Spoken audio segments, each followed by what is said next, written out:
Airport po. Ay, wow!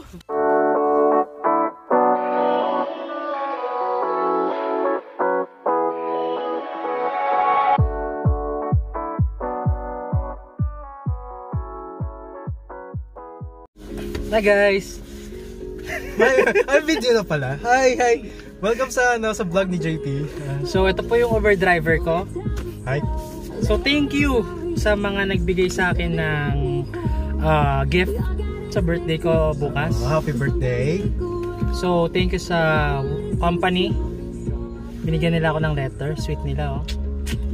Thank you kay Ate Cha sa Ireland. Thank you. From Ireland pa to. So punta na ako ng Australia. Thank you daw sa pera. Bye-bye. Tara na Kim. Stop na natin. Next time na. Kasi siya na Kim, kailangan ko kumita ng pera. Okay lang. Kailangan ko kumita ng pera. Kulang ang sweldo natin dito sa New Zealand. Wala, sapat naman eh. Kulang. Kabisado mo ba? Sa airport? Hindi masyado. Kaya Ginawa ko eh. okay lang eh. Okay. Pahawak na. Since ako po yung Uber niya, siya tagahawak ng ng phone ko. Head southeast on Great South Road toward Macau. Buksan nga natin ito, mamaya ano laman ito. Ate Cha ah. Makapit. Happy birthday card ulit. Basahin natin sabi niya. JP, may all your fervent desires and prayers be granted. Thank you for our ulit. JP, may all your fervent desires and prayers be granted. Thank you for everything you did when you were in Ireland. You are one of the people I wouldn't forget over, and one of those few people I am thankful across path with. Happy birthday, stay nice and kind and sweet. Okay lang give out. Kasi kay Ate Cha ko lagi nag-give out tungkol sa duty and tungkol sa mga hinaing sa buhay. Sana makaabot at magustuhan mo gift ko para sa aking panganay. Umabot, inay. Papunta na ako ng airport ngayon. Wow, wallet! Ano wallet? Wow! Kasi sira na yung wallet ko eh. Old wallet from the Philippines. Yeah.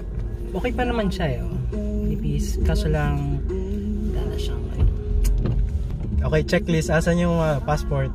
Passport. Sorry, may accent naman. Passport. Kiwi accent naman. So, yan po yung passport ko. Ganyan-ganyan pa sila. Pag nagpa-vlog, ganyan pa. Ang kapatid ko. Una-una ang kapatid ko. Si Reyka. Shout out kay Reyka. Sa kapatid ko. Wala ka ba dyang magandang song? Ay, sige. Sorry naman Kasi maingay kanina eh. Ano ba yan? K-pop? Hindi K-pop yun eh. Wow, K-pop. Kasi yung maganda. K-pop! Hindi po ako hater ng K-pop pero ay, grabe po siya wala po talaga akong alam na kanta ng K-pop. Ay po, K-pop hater po siya pero pinapatugtog niya ngayon eh. Ang traffic! Sabi ko sa'yo eh. I-focus mo sa'yo yung camera.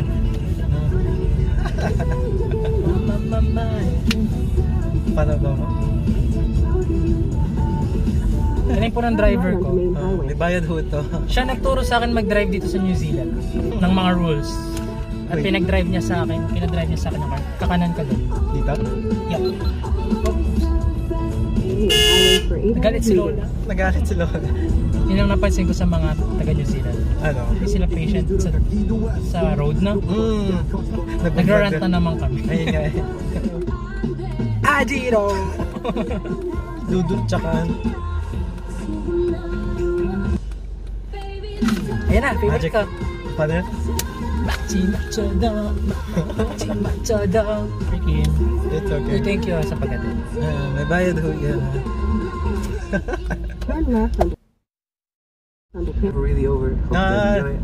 Ganda nito. My self-control. You're starting to trickle back in. Yung version na gusto ko. Kaysa kay Kate. Oo, gusto ko.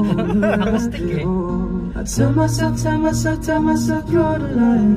And I do Once in a while I trip up and I cross the line. Oh, it was such a mess, but wasn't it the best? Thought it was done, but I guess it's never really over. Just because it's over doesn't mean it's really over. And if I think it over, maybe I'll be coming over again and have to get up for you all over again.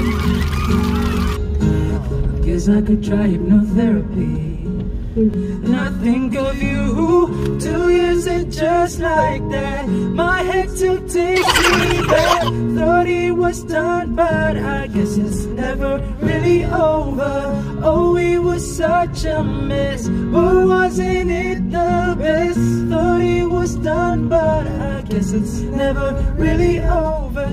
No, thought we kissed goodbye, thought we met this time was the last, but I guess it's never really over. Thought we drew the line right through you and I can't keep going back. I guess it's never really over.